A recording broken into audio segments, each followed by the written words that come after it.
Welcome home, Raiders! This week, Blackrock Foundry is open, but how tough is it? A World of Warcraft landmark goes away, or does it? And so much more. This is Convert to Raid number 170!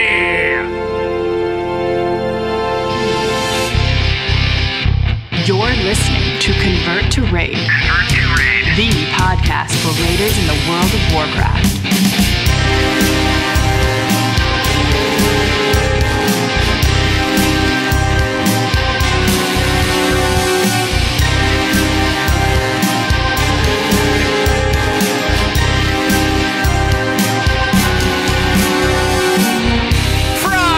The Convert to Raid podcast power station in Minneapolis, Minnesota. Today is February 8th, I think, and it's now 11:36 a.m. We're off to a very late start today. It's not what I wanted at all. But thank you for joining us from all around World of Warcraft land, and hello, my name is Pat Krane, and I am your host, as always, of this janky little show. Apparently, it's a little bit more janky today than normal. So maybe we should just go to the players. They're here as well. First up, we'll go to Seattle to see Darius. Hey. Hey. I haven't been on the show in forever. I don't remember how this goes. What is this where I do a fortune cookie? Please don't. Because we have to go out to LA for that. Oh, right, that guy. Yeah, we have to go out to LA, to La La Land, to Hollywood, California, to the Funky Monk. It's Coltrane. Hi, Colt. Fortune cookies say. Oh, boy. What do you call a Gilnean church? I don't know. What do you call a Gilnean church? Organized religion. Huh? Huh?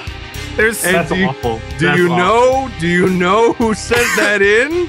This Whoever is gonna be a shocker, everybody. Needs to be kicked from the guild. Darius! Darius! It was Darius! Darius actually said that. That was submitted by Darius. Well, it wasn't really That submitted guy. by Darius. He's either to my left or right. That So guy Darius right Sent there. that to you, Zug, in confidence. And I announced it to the World of Warcraft via Twitter. That was funny. Oh my gosh, look at the bongos. The bongos. And that's for you, Darius. You Yeah, see that's how right. great this can be? Right. Those bongos are for you. Right. Here's I big don't applause want for those Darius. bongos. Here we go. There. Yes. Those are your bongos, sir. You've earned them. Well done, sir. You Well have done. earned each and every bongo. Bongo's Yes. a shame. That's right. You've received big crate of bongos. That's funny. That's so funny. I can't believe it. Everybody's it. going Love crazy. So let's talk a little bit about what we've been up to over the last couple of weeks, really, because we've been last week was the big Super Bowl, and your anniversary, Colt. So happy anniversary to you. Thank you very much. Thank you very much. So big celebrations all over, so let's catch up. What's going on? Let's start with Darius, the Coltrane, the fortune cookie Meister now, right? Yeah. Right? What's going on, Darius? Should have just kept my mouth shut. Well, I spent all of last week working on a fortune cookie. Right. No. It's I haven't been doing a whole lot in game. So we were kind of winding down Asparagus Initiative. We're winding down with Highmall. So there wasn't a whole lot going on there. Last week we just kind of did a clear of everything we had on farm. We didn't try much new. And then this past week on Friday, we went into Highmall or Blackrock Foundry, and we'll probably get to that later. Mm-hmm. But that's pretty much all I've been doing, just that and some garrison missions and not much else. It's been a slow week, just waiting for Blackrock. Right. And that did come out this week, like we said, and we'll chat about it in just a second. Colt, how about you, man? What's been going on in your world? I've spent all of my days and all of my nights watching big giant swords on Discovery Channel. Oh, really? The greatest show I have ever seen. It's this guy named Irish Mike. He makes swords, right? So you've got the technical stuff, right, of him making the swords. Yep. He's hilarious. He's funny. And then at the end, to prove that it's made of steel and not like fiberglass, he coats the sword in gasoline. He sets it on fire and smashes stuff in slow motion. Wow. This is the greatest show ever, like of all time. At the end, he does a Gallagher. Essentially, he does. He literally, yes, he destroys like cars and with like in slow motion with a flaming sword that he just made. It's called Big Giant Swords on Discovery. Greatest show I've ever seen in my entire life.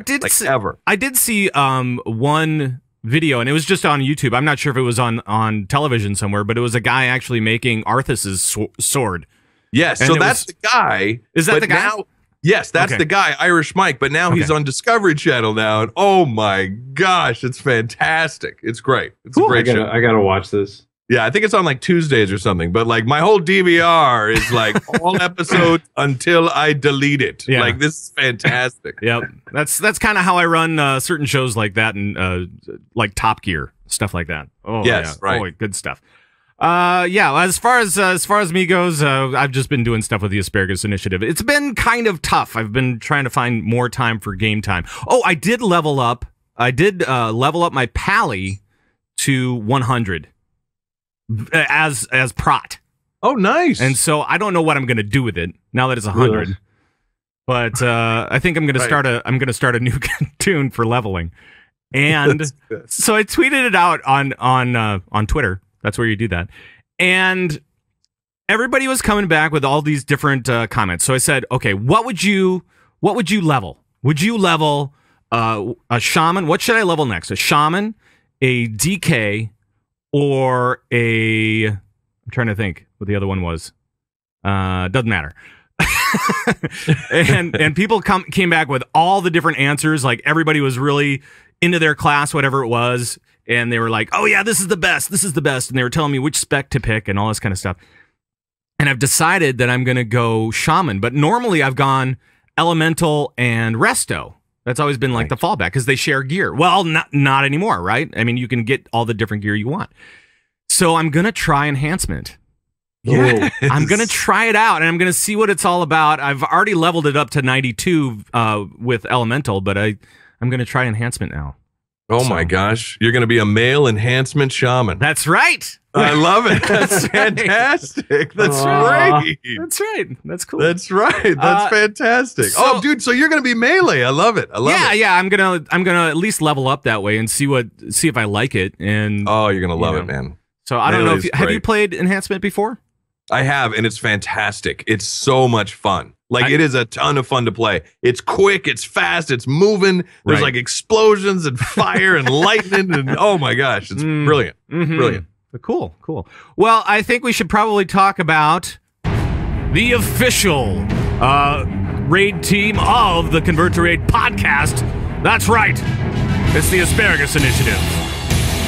Yeah! All right, let's talk TAI a little bit. Darius, catch us up on what's been going on with TAI. So we, as I said last week, we finished up 2 of 7 mythic in High Mall. So not awful, but we only raid 2 nights a week. So I thought that was pretty good. So then we went into Blackrock this Friday as a raid team. People had it was an off night for us on Friday, and people had different schedules and stuff. But we ended up getting about 20 people in there, and in a couple hours we cleared through 6 or 7 bosses on normal and just had a blast. I am loving this raid instance. High Mall was great, and Blackrock is even better. I gotta hand it to Blizzard. These encounters are amazing. They've done such a good job. And we'll talk about some more specifics when we get into actually the rating news part of the news.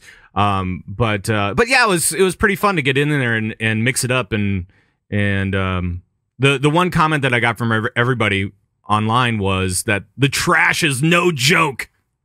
Right. So, yeah, there's a lot of it. I don't know. Yeah, I think we wiped more on the trash than we did on any of the bosses. Yeah, it's kind of a bummer though that we couldn't get a little bit further with mythic content. That we couldn't get Bracken Spore. I mean, we didn't even try last week. We just finished it up and said, "All right, let's just call it early and be done," and whatever. But it's kind of a bummer. I feel like there's something left to be done in that instance still, Right. So, yeah. Well, we'll make a comeback here in Foundry, but for 2 nights a week, 2 of 7 mythic, that's not bad. That's not bad for 2 nights a week. That's not bad. Right. Exactly.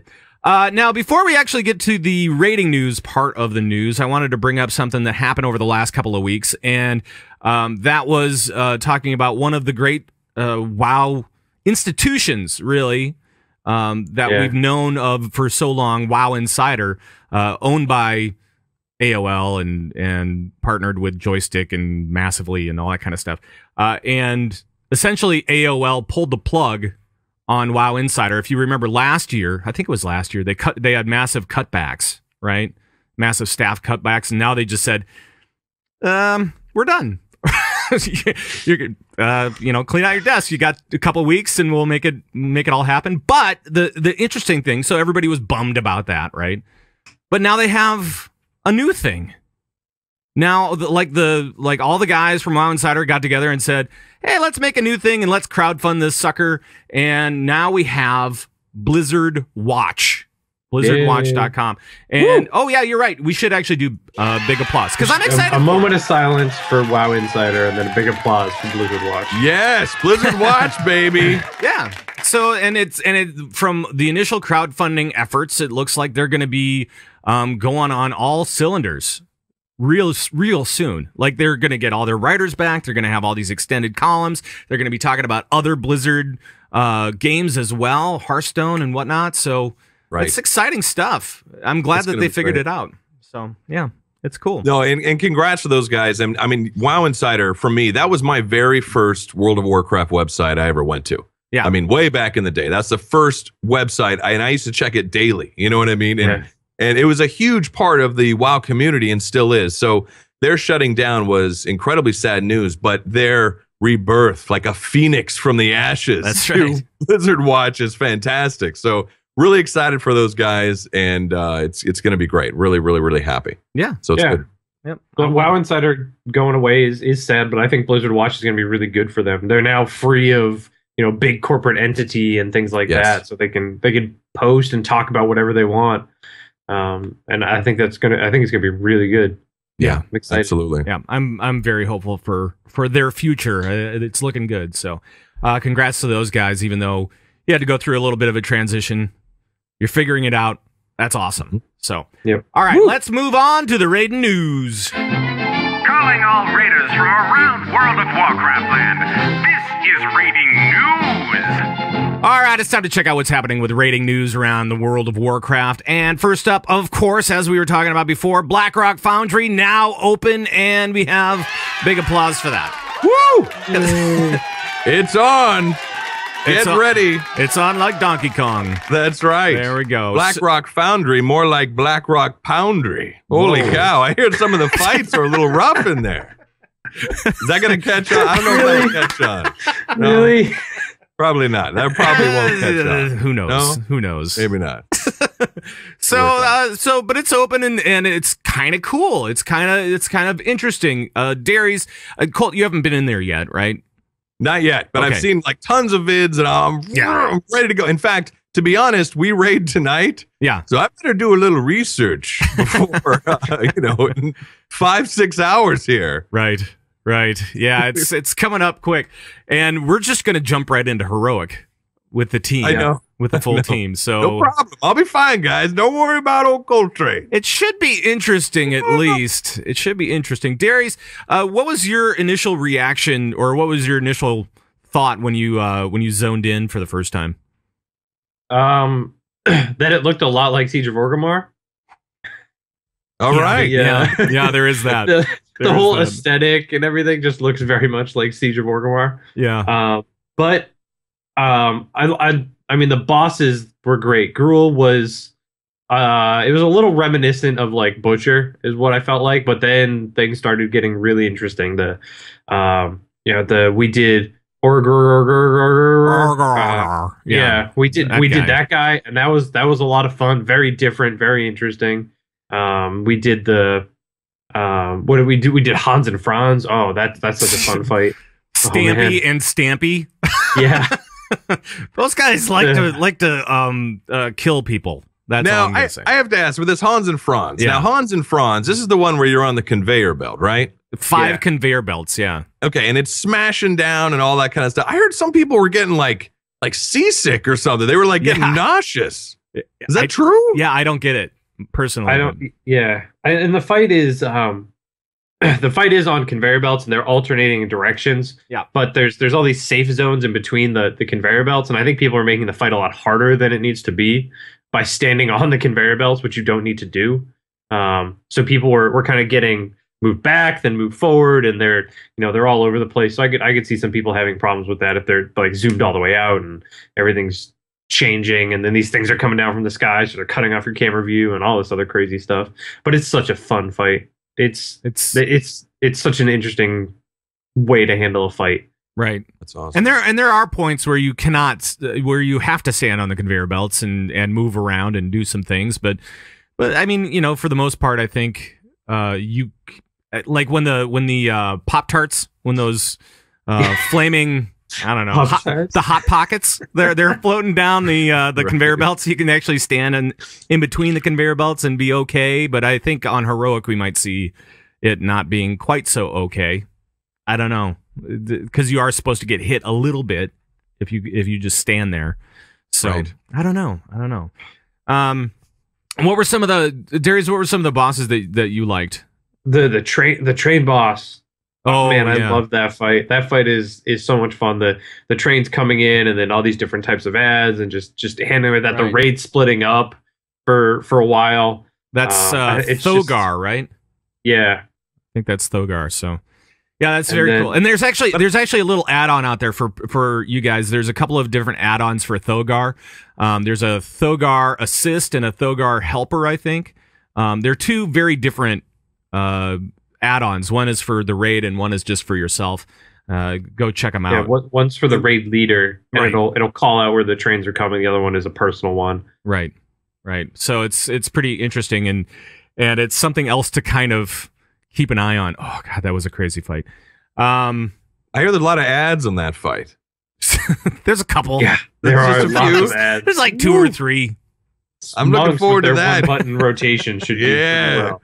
Get my Windwalker out there. Little chi explosion, baby. Ooh. I love that. Looking forward to that. All these fights have been really good, though. And I mean, Highmaul was really good and interesting. Impregnator was a great, whatever his name. I can't remember his real name anymore. Right. Nobody can. Impregnator is fine. It was such a fun final boss, and I can't wait to see what Blackhand has to offer for us. Well, I'm so excited to raid again. I hear good things about Blackhand as well. I mean, we didn't get to him on Friday, which is fine, but I hear really good things about that. So that's going to be awesome. Well, the big thing too about Blackhand is you actually have a use for that life grip priest ability where you actually can yank somebody. Wait, we back. have to use it? Oh yes. Man! Yes. There's a part where he punts the tank into bad stuff, and then a priest needs to grip him and pull him back. That's one strategy. So it's actually used for good for once, if you can believe it. Can't be used for good. That's not. It can only be used to troll people into falling off of large ledges. That's right. So, or a great one was before Galacras, you would pull somebody onto one of the bombs and then they would explode and die. That was appreciate that. Thanks so much. That was great. Thanks a lot. Yeah, that was great. That was Darius that did that, I believe. Anyway, Siege of Orgrimmar was a good instance, but it was too long, and I think by Blizzard hitting it out of the park with these 2 raids, they've done a lot to make me forget how traumatic Siege of Orgrimmar was. It was kind of traumatic, wasn't it? When I first heard about all these different instances, and we'll get to what Ian Hazzikostas said in just a little bit, but when I heard about the number of bosses that were in each of these instances, Throne of Thunder and Siege, really, I was like, really? We're going to do that many bosses in a single instance? That seems a little large. I don't know. Just my personal thing. And Siege of Orgrimmar was actually kind of long. It was kind of long. And let me ask you guys too, because in this one we have fewer bosses, but also it's not as linear, right? You kind of get some more options. This is more like an Ulduar situation. So do you guys like this? Do you like having these options or these different kind of wings, that kind of thing? Yeah, this is actually more of a Nax type of situation. Right. This is perfect, because Blizzard will always try to create, or they've been trying to create, this linear progression. We saw it in Siege of Orgrimmar. It was very much like that. First boss is really easy, then it's harder until you get to the final boss. But there's always that boss out there that no matter how much success you have against previous bosses, you just get stuck on for whatever reason. Right. You know, your comp isn't good, or you know, the mechanics just aren't clicking, whatever it is. And then you're stuck though. You can't go forward. You can't kill the boss after that. You're stuck there. Right. And I think this non-linear progression is exactly what they need to keep things interesting and fresh for every raid team. You know, some raid teams aren't going to figure out Hans and Franz, and they don't have to. They can go to them last, or they can you know, wait until they get a little bit more gear and go and kill other bosses. Yeah, that's awesome. Well, this is perfect. Yeah, and Ian Hazzikostas actually weighed in this week on the forums, and he wrote a very, very small post for him, which was, I think, 10,000 words or something. Yeah, right, right. Just crazy long. But in it, he was talking about how this, you know, initial raid tier, which this is still the initial raid tier, right? This is a continuation of the first raid. This is just, you know, just like in previous expansions, they've had multiple raid instances go out, and he kind of talked about that a little bit. And so this is just that there's a larger gap between the two instances so that people don't feel quite as rushed to go through and to down all these bosses right away. So, and I think they did learn some important lessons at the beginning of Mists when they released 3 different instances within a month of each other, you know, and they had all the dailies, and they had, you know, so they learned a lot from that. And I kind of like the feel of this. I don't know what you guys think, if you like the couple of months before the next raid comes out. Coltrane, how about you? Do you like the way it's been paced? I'm a little, it seems, I mean, yes. I mean, it's here, and I'm really looking forward to diving in there tonight. You know what I mean? Which is great. I was a little concerned that it might have been a little too quick, but because, you know, we only did 2 of 7 Mythic, but Darius also brought up a point that, you know, if you've got normal cleared, no problem. If you got heroic cleared, no problem. That's pretty much good to go. The Mythic stuff is more like this crazy, you know what I mean? Like nutso stuff. So I'm, you know, we're all, I think, a little hesitant. Like, okay, cool. Like, this feels nice. It feels a little quick, but not as quick as like the Throne of Thunder business. You know what I mean? I just don't want that bottleneck, because, you know, and none of us want that. We don't want another siege for forever. So I'm cautiously optimistic. You know what I mean? Right. So, but I will say, even though I may think that this is a little quick coming out, I can't wait to get in there tonight. I can't wait to dive in there and check out these bosses. So, but I think it should at some point feel like, okay, it's time to move on. Let's move on. Right. And maybe they pulled the gun a couple of weeks earlier or something like that for some people, but I think a lot of people are kind of ready to move on to some new content, and that's good. Darius, how about you? Do you think the pacing's okay? Yeah, I think this is perfect. I think they hit that mark pretty well where Heimall was just about to start feeling stale. Even though we were still progressing Mythic, I still was on the verge of getting that feeling of like, man, I'm sick of coming in here. You know, I'd like something new. And then Blackrock came out, and now it's all new again. Right. And I think they definitely know that they made a lot of mistakes with Siege of Orgrimmar, and they're trying to fix that. They're trying to fix the pacing and the newness so you don't get bored in there, and you know.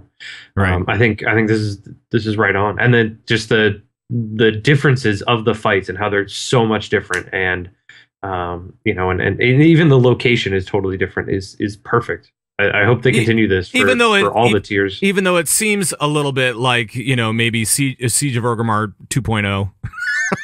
Just a little bit. Yeah. Well, just a little bit. Yeah, aesthetically. Yeah, it's got a lot of the same aesthetics. Right. But oh man, it's very different from Heimall. Right. It is, and I'm continually surprised at how Blizzard makes mechanics seem fresh.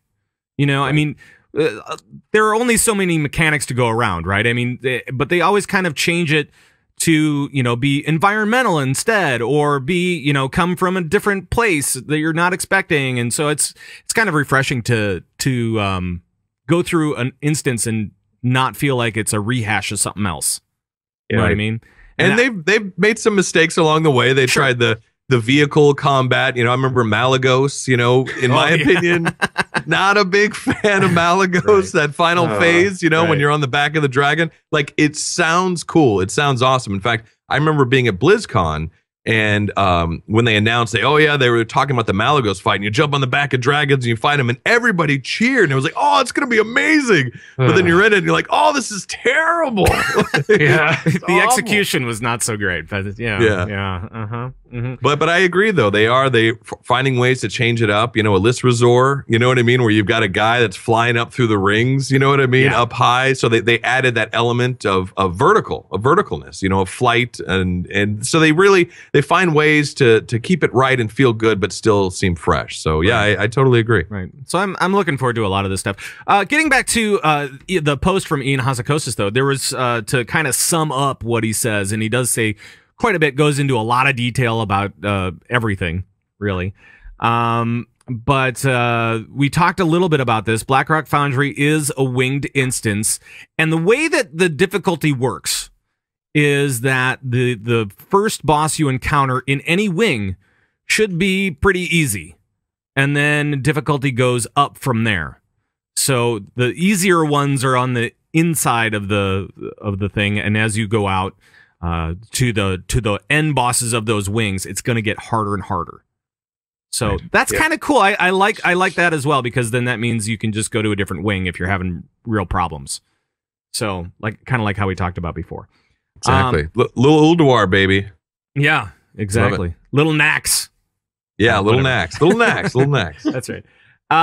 And let's see. The start of normal Blackrock Foundry is designed to feel challenging to a group that enters with normal high mall gear. So if you have normal high mall gear, you should feel challenged in normal modes of Blackrock Foundry, and you can kind of extend that to the other versions as well, I'm guessing. So that's going to be good. And that's the way it should work. I mean, that's right. The gear isn't that much bigger. The normal gear that drops is 665 as opposed to 655. You know, it's 10 eye levels higher, but that 10 eye levels is enough to give you, if you've cleared normals but not heroics, the normals should give you a challenge. You don't, if you are a normal mode raid team, you don't want to go into normals of the next raid and just blow right through it. That's not fun. You know, you want that challenge, and this is I think they nailed it. Right. They did a really good job. And I guess we'll figure out what's going on with tuning. I mean, that's kind of how this post started, was talking about tuning of the instance and how difficult is it and all that kind of stuff. So we'll see exactly how it goes. I'm guessing that there's going to be adjustments as we go through and whatnot, especially as Mythic opens on Tuesday. So I'm sure there'll be more adjustments once Mythic opens. Can't wait. Another race coming up, man. Another race. I know. Are we gonna do our thing? Are we gonna do our thing again? Oh gosh, right. That was a pretty long deal. I don't know. That was a long ride. I think people were like, it was a little long. It was a little long. It was good, but it was long. It was a little long. Hey.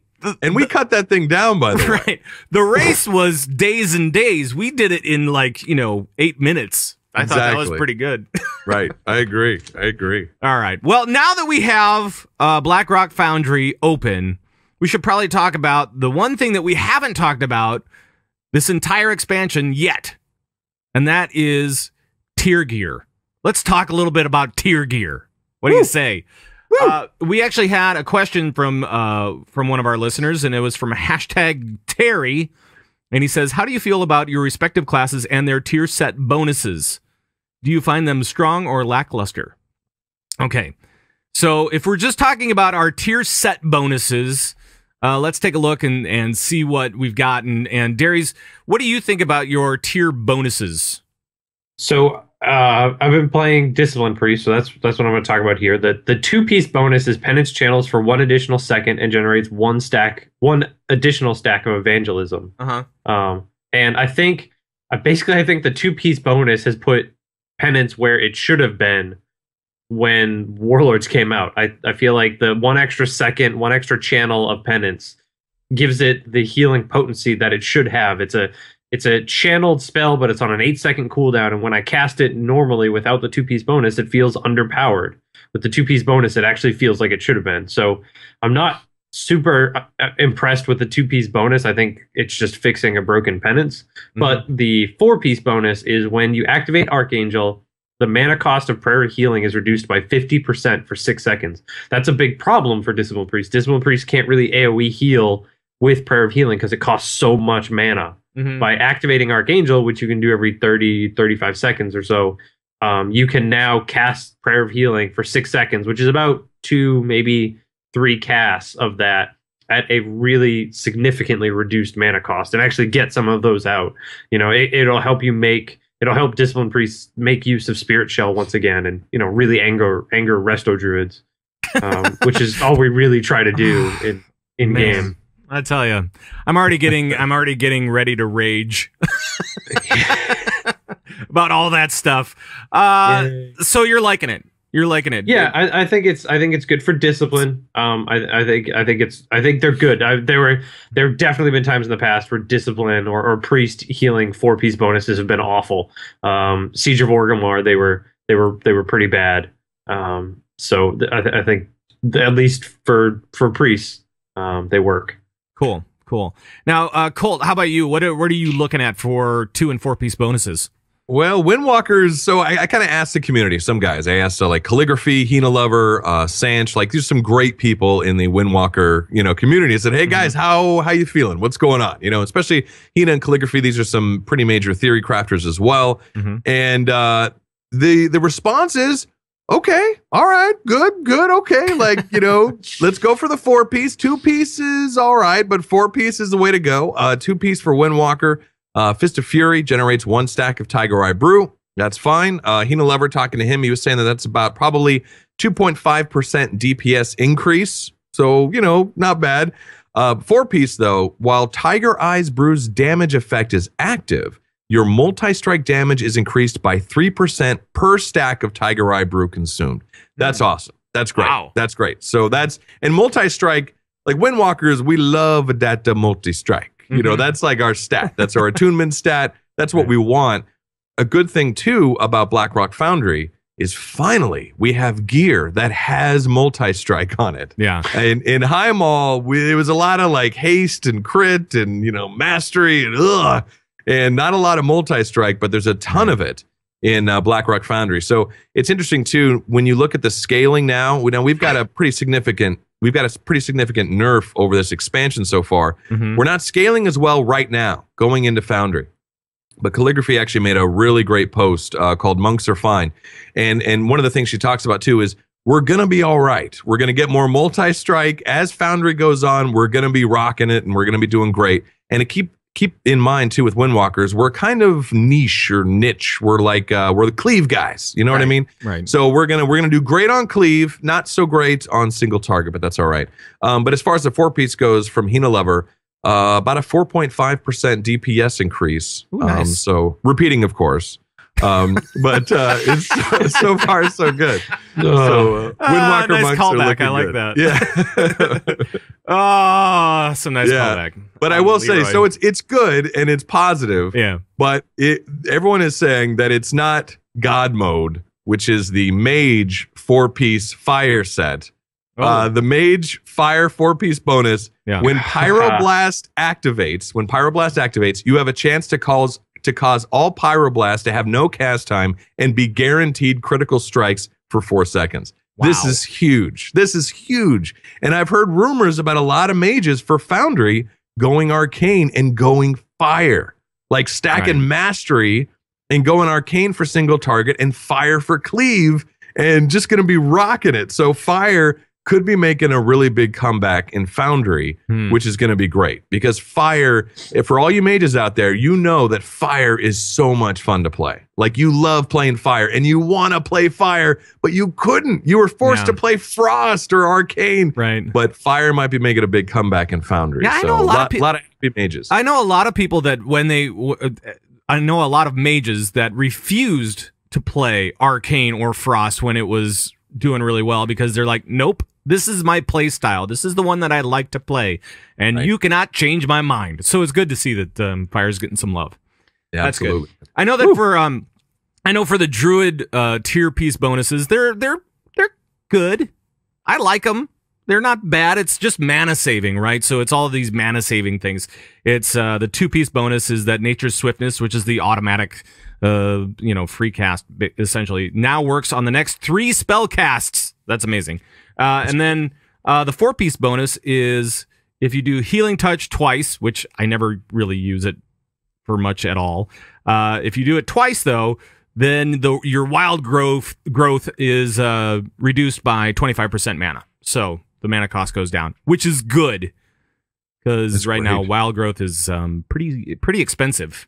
That's your nice big like AoE heal, right? It's it hits like 5 or 6 people, depending on the glyph and stuff like that. So yeah, it's good. It's good. It's solid. You know what I'm really angry about though is I'm angry that in order to get this 4-piece bonus, I have to look like a giant dragonfly. Essentially, is what it is. Did you see the 4-piece set for the druids? It is ridiculous. It's a manted druid essentially, and it looks ridiculous on a Tauren. Not that I play one, but the Tauren. I saw a Tauren model with that whole bug outfit on, and I'm like, you got to be kidding me. Right. You're now going to be a dragonfly casting Healing Touch. You really are. It's going to be great. Bizarre, and the wings fly, and I don't know. It does look like a dragonfly. Yeah, it does. I don't know, fellas. I think it's awesome. I can't wait to see you in it. Transmog, yeah, with wings. Good thing for Transmog. So that's right. it. And I think that for the most part, in taking a look at a lot of the 2-piece and 4-piece bonuses, is that most of them were nice, not awesome or anything like that, but they're nice, and so. I don't think that anything should be overpowered, except for maybe fire mages. Except for fire mages, yes. Maybe that's a little bit overpowered, but that's all right. But speaking of gear, let's switch gears and talk about gear in 6.1 coming up, because we have all the new Heirloom stuff coming, and Blizzard actually sent us screenshots of what that's going to look like, and it looks pretty interesting, and how you're going to be able to level up your Heirloom gear to go up to level 90 and then to level 100, which is very cool. And there was something that was kind of weird there, because now you'll be able to get a mount. Darius, what's going on with this? So you'll be able to get an Heirloom mount that you'll be able to use at level 1. Now, because you can't actually mount and buy, mount the ability to mount up until level 20 or 30. Yeah. You don't actually drive the mount. It's a chopper. It's a motorcycle with a sidecar, and you sit in the sidecar while something else, an NPC, actually drives the mount, the chopper, which I think is brilliant and hilarious. Right. It is pretty funny, actually. It is. It's called the chauffeured chopper mount. Yeah. So you'll be chauffeured wherever you want to go. That's awesome. Yeah, but in order to get it, you have to actually get a lot of Heirloom gear. You have to get 35 different pieces on your account. And I think I probably have, it's got to be close to that. I think it's close to that. I don't know because all the Heirloom gear is gone away. Right, or is going away. It's going into the tabs, and I don't know if you have to buy 35 more or if it's going to count towards the ones you have. God, I would hope it would count with what I have, because I already have so much. It shouldn't go anywhere. Right, and I'm actually really happy about this Heirloom tab, because I think we all have bought a piece and then realized, I already owned that piece, like on another character, or it was in the vault. So we have doubles of our Heirloom gear. I'm sure. So I think there's some of them like the agility mace. I think I have 4 of them. On accident or something like that. It's just exactly. Thanks. Well, and I know that I transferred servers, and in the meantime, so I had to. I didn't take all my heirlooms with me, kind of trying to hedge my bet as far as where I was going to land, and so then I'd be split up on 2 different realms and. Right. Yeah, MX Troll in the chat room just said, I found a full male set on an alt just the other day. And you never know where they are. That's the problem. You never know where they are. So this should be kind of cool. I don't know what I think about a level 1 being carted around, even though you're telling it where to go, I'm guessing. So you're driving without driving. Right. It's a clever workaround. It's funny. It cracks me up. It's funny. The longest part for leveling always seems to be that 1 to 10 or 1 to 15, whatever it is, until you can finally get to dungeons, because you're just questing and you're just running around, and it takes forever to actually walk anywhere. Jeez, it's awful. You know, we have all these first world problems in WoW. First World of Warcraft problems. Yeah. Yeah. So now it'll actually be a lot quicker. I'm hoping it's not, you know, a really fast mount, but fast enough to make it, you know, less painful. And then once you get to 15, everybody just queues for dungeons, and no one ever sees a quest again. Right. And I remember back in the days when we played Horde, and I was walking back and forth around Durotar, just aimlessly wandering. Oh, yeah, especially as a Tauren, too, because you're so tall, so it seems like you're moving slow as molasses. Right. You know what I mean? I know. It's crazy. Well, I'm curious, guys, too. You mentioned about leveling up the heirlooms or something like that. How is that going to work? So there's going to be a series of quests, right? And you'll be able to take these quests to level up your gear. And the reward will be that it will give you a token in which you can buff, essentially, one of your heirloom pieces to level 90, and then there's another series of quests to level it up to go all the way to 100. So that's awesome. So you'll have to work for it if you want that, but I'm guessing that, you know, it shouldn't be too bad. That's great. I don't know. We'll find out once 6.1 hits. But that's coming soon, right? Because we should be seeing 6.1 in the next few weeks, you'd think. Soon TM. That's right. Sounds about right. That's right. Okay. Anything else in the news that you guys heard of that you want to talk about? Because otherwise we could just go to the Q&A. Let's do it. All right. We've got mail. Yes, we do. And if you have a question about anything for us about raiding or anything else, just let us know. We'll try to answer it on the show. You can email us at convertraid@gmail.com, or you can call our raid line, 612-787-RAID. And we actually did have somebody use the old phone line this week, and it's about raid comps. Here we go. Hello, CTR. This is Echelon of the CTR Team Faithful. With respect to raid composition, do you feel raid teams should put a high priority on balancing armor types and token types? For example, do you push for having relatively balanced numbers of conquerors, vanquishers, and protectors, and then also trying to keep close to equal percentages of plate, mail, leather, and cloth, or do these considerations fall very low on your priority list? Thanks for taking my questions, and see you guys in game. All right. Thank you for your call. So we're talking about raid comps, especially when it comes to loot. Darius, any thoughts here?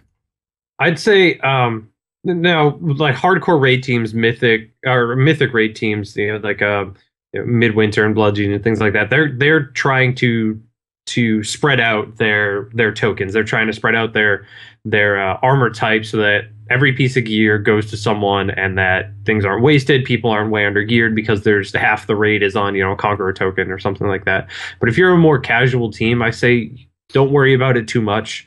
You're going to kill bosses. You're going to get the loot. You know, if you start thinking about those kind of things, then you might be passing over really good raiders just because you don't want an extra melee or something like that, or you don't want, you know, an extra person on a token type, and that's not a good precedent to set, I guess, as a raid team. It's more about who you're raiding with than it is the gear that potentially could drop. But if your entire raid team is conqueror token, you know, you've got your entire team is paladin, priest, warlocks, then you've got a problem. Just all paladins. Yeah. That's it. but gear's always going to drop, and you're always going to get it. And because there's now 3 different ways to get tokens: normals, heroics, and mythics. You know, you're going to be able to get it. You know, if you're a heroic team, just go back on normals and get the token that way. If you're a mythic team, you can get them in any way to make that 4-piece bonus. Right. Colt, any other thoughts from you? Yeah, just basically like Darius said, bring the player, not the loot tier.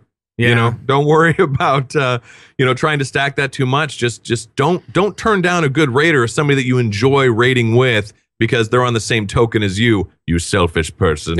Like still bring them. Right. And it'll be fine. So yeah. I think so. I mean, I think that you do have to be aware of if you have too many of one class, of one particular class or spec, then, you know, like we on our team, we have a lot of people that play Shadow Priests and what else? Hunters we had a lot of at one point. We go through cycles of all this stuff, and you just kind of try to be aware of it and try to make sure that the loot that you're giving out is fair enough so that everybody can just have a good time. That's really about all you can do. Now we have another question, and I want to take this one because I read through it beforehand. Yes, it's a big one. It's a very long one. It's from Ian, and he's relatively new in the game. He's only been playing for just over a year, I think. And he says that his raid team, when they started raiding in Warlords, his buddy, who's also the raid lead, asked him if he would play as Guardian Druid, and he's like, sure, whatever. And then he found somebody else to play tank, so he's like, okay, why don't you play Windwalker Monk? Woo! Exactly. And he's like, yeah, sure, okay, fine, I'll play Windwalker Monk. And then that lasted for a couple of weeks, and then he said somebody was going to be unavailable, and then he was like, we're going to lose our tank, but I don't want you to play your Druid. I want you to play a tank with a shield. So he picked up a Pally. Oh, jeez. And then that tank ended up not needing any time away, so he was going to go back to his monk, right? But then the raid leader approached him and said, well, we really need a hunter. What is with this raid leader? Nobody needs a hunter. So his question is this. I want to be helpful to the team, but should I stop agreeing to all the team's requests? It gets a little discouraging seeing my fellow raiders filling their slots with gear while my gear gets spread about whichever character the raid leader feels the group needs each week. I guess I'm a little long-winded, and he was, but it was totally worth it because it sets up the question nicely. So, guys, Colt, what do you think about it? I can't. Somebody else go first. All right, Darius, what do you say? I mean, I think you just need to suck it up. I mean, every team needs this guy. Just no. I think this is crazy. Play what you enjoy. Play the class that you want to play. Right. It's if you play your monk over your hunter, it's not like your team's not going to get to raid that week. Just play whatever class you really enjoy. I don't know. This is. I'm sorry, Ian. I feel bad for you. We're not trying to make you feel bad, and we're laughing not because of what you've done, but we're just kind of the ridiculousness of the situation. I think because I think that everybody here is play what you love, right? Yeah, play what you love, and raid comp is, I guess, important, but not that important. Like, you don't need to be a shield tank versus a regular tank. I'm trying not to go crazy about this raid leader. This guy is driving me nuts. So, Ian, you're a good man. You're a good person, and you're doing what you can for your raid team, right? You're going above and beyond anyone I've ever heard of for this raid team. Right. But I think you need to sit down, decide what class you enjoy playing, what you like to play, and say, I am playing my monk, because obviously you will choose the monk. So say, I'm playing my monk from now on, and that's going to be that. And this just blows my mind. And we raid comp, I guess, but it shouldn't be having this or that, or we need a hunter now, and now no, you don't. Right. It's bring the player, not the class. The classes are somewhat balanced. Like, let's not get crazy here. Mm-hmm. This raid leader's driving me crazy. He's just, oh my gosh. Oh. Right. And I would say if you find like a class you particularly enjoy, especially like monk or druid, both of those. I mean, you can play multiple. You can play multiple specs on those different roles within your raid team, and still collect gear along the way that is useful for you. So, and then that's way it's just on one character. So if they really need, tank, range, melee healer, then you go with a druid, and then you're like, all right, fine, I'll just learn all four of these things and whatever. But at some point, I think you do have to cut them off. I mean, if this doesn't work out, the Asparagus Initiative is looking for someone to swap mains every week. So right, we'll be good to go. And Darius is Dork of the Week. There we go. Yes. But you're a good guy, Ian. You really are. You're a really good guy, man. But this is crazy. I love the effort as just from a raid leader perspective, the effort is amazing. However, the raid leader is kind of so his in the question head. is, Yeah, should I stop agreeing to all the team's requests? Yes. Stop agreeing immediately. Yes. Yes. I can understand With one, haste. one switch, and then, that's about it. That's about Poor it. guy. All right. We've got another one here. And Colt, can you take this one? So this is from Thorak from Frostmain EU. Hey guys, pre-expansion, there was a lot of talk about healing and how that it was gonna get better in the form of less bursty, etc. What is the state of it? And P.S. if you could, in real life and server transfer the whole CTR community EU, that would be swell. And P.P.S. Coltrane, your face, your voice in general being puts a frown on my face. No, he says smile on his face. Oh, He okay, mistyped all right. frown. All So, right. there we go. It's a frown. It's a frown. Right on. So Healing. So let's talk healing a little bit, Darius. What do you think about healing right now? I don't. Healing, I don't know. I just bubble everything and I top the meters. You're not so actually a healer. You're a preventer of damage. He's a bubbler. one button class right now. Right. Bubble everything, Right. and then take a nap. No, but what have you And- seen? What have you seen with all the different specs out there? Is the different healing specs? I mean, the tanks are still just as bursty as they ever were. I think. These the writer asked if it's less bursty As far as damage taken? Yeah, I think raiders, on the other hand, it's definitely more consistent damage. It can be bursty if someone is doing something bad, but that is on them. That's not on the healers. There's definitely a lot more earnest on good healer balance. Having good rotation of cooldowns and things like that.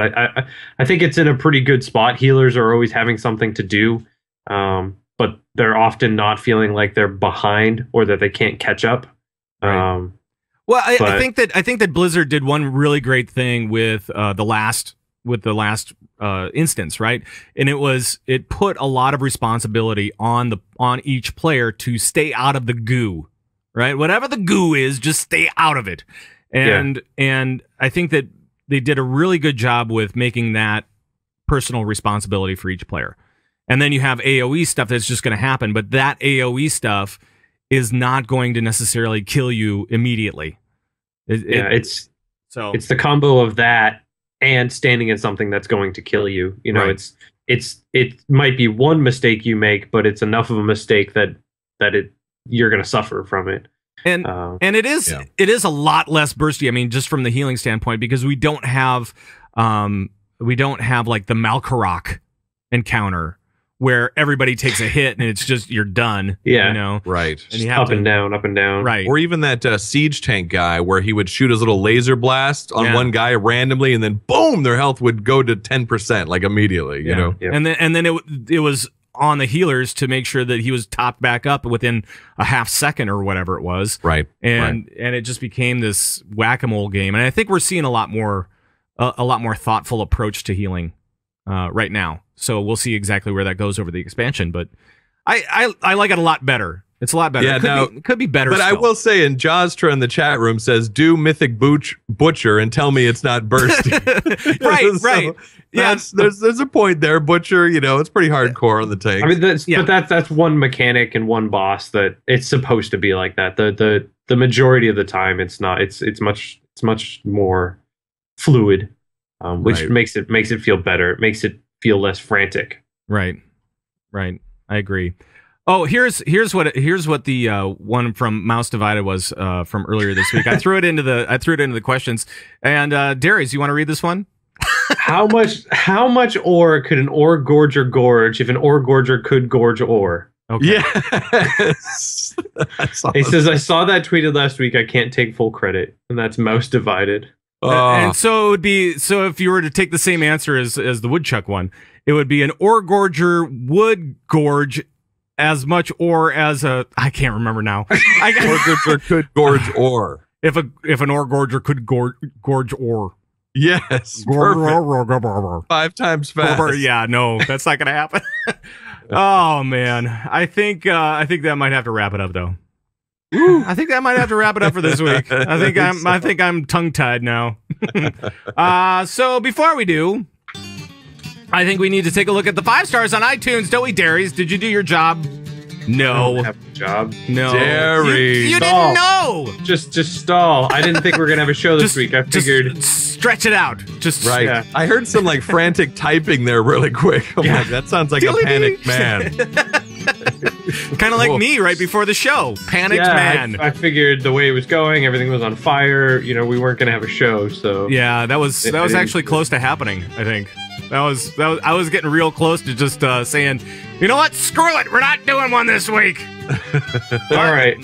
We have Malik's Wow, Theta 8159, Kev 111, Dark Breath, Go Tommy Go, and that's it. Go Tommy That's go. awesome. Go Tommy you, guys. go. Yeah. All right. Well, Love thank you for the 5 stars on iTunes. Thanks for all your comments and stuff like that on the YouTubes over at Game Breaker TV and all that kind of stuff. And any shout outs this week, guys? I got one here. This is I think we got a new resource here. We got a new legit source for you raiders out there. They're kind of new, but they're great, and it's LOS Gaming. Yes. If you go to their channel, LOS Gaming, they have 2-minute raid tips, which is perfect for me. Like, I got to learn these fights tonight. I'm going to go to LOS Gaming on YouTube and watch these videos. It's great. They've got these cool diagrams, the way it's set up, plus they've got in-game footage and these other windows. It's like clean and easy to understand, and it's the entire boss fight in 2 minutes. 2 minutes. Yeah. So a great resource for your raiders, raid leaders out there. Check out LOS Gaming on YouTube. It's awesome. They did a great job. I was actually planning on contacting those guys because it's really, really good. It's really well done. 2 minutes, and you're in and out. Perfect for ETT, right? That's right. ETT, baby. Effective toilet time. That's Let me tell you. Yep, exactly. Hey, and I have a shout out too. Now, next week, we're going to try something new. We didn't try it this week because of technical issues, and if we still have technical issues, we won't try it again next week. But we're going to see what's happening here. We're going to start broadcasting on Alpha Geek Radio, alphageekradio.com, and you'll be able to take us mobilely with you on your phone, or you'll be able to watch us on a TV through Roku. So this is very interesting stuff that we will be doing starting next week. We were going to do it this week. Technical difficulties really threw me off. And I'm like, I am not going to start anything new. I don't need that in my life. But Gnomewise over there is really great. So we're going to try this next week. And if you want to find out what's going on over there, just go to TuneIn, TuneIn.alphageekradio.com and check it out there. And the music ended on me. So Derry's got the full song on that one. He did. I guess there's no real reason to bail out now, is there? No, I can't. I can't bail out. So I'm gonna just play. We'll just play this music. There we go. All right. Alrighty, folks. We cannot do the show without you guys. Thank you for taking the time to rate us on iTunes. Thanks for the feedback. Thanks for all the questions this week. Please feel free to join in on the conversations we're having at any time. You can always email us at converttoraid@gmail.com. You can call and leave comments and questions on our raid line, 612-787-RAID. That's 612-787-7243. You can follow us on Twitter at ConvertToRaid or even individually, right, Coltrane? That's right. You can follow Pat Krane at Pat Krane. You can follow Coltrane at _Coltrane. And you can follow Derry's at Board Mine. That's right. And you can join the Bazubagwabo Nation. Easy for me to say. After all that Orgorger talk. Orgorger. Join the Bazubagwabo Nation by heading over to converttoraid.com, where we have downloads, we have forums, we have tons of links for raiders, we have videos, we have audios, we have all the guild stuff over there as well. It's all at converttoraid.com. Our live feed and video show is also over at gamebreaker.tv. Make sure to watch, like, comment, share, subscribe, YouTube stuff over there. And live streaming next week. Audio show is on Stitcher and everywhere that you can find podcasts. That's right. So there. And if you join us, you too can become a jukebox hero. Oh, boy. Are we doing that? All right. Yeah. We have to do that once a show, I guess. I don't know. All right, the Convert to Raid podcast is produced and distributed by Signals Media. Make sure to check out all of our friends over at signalsmedia.com as a part of the Signals Media All-Star Network. And that's going to be all the things for the show. We hope you had a good time. It was good to be. It's been 2 weeks. It's good to be back. Because it is good to be back. Oh, it is. Thanks so much for tuning in. We'll see you on our next show next week at our regular time, Sunday, 11 a.m. Central. And for all the guys that convert to raid, bye-bye, everybody. Bye-bye. Yay.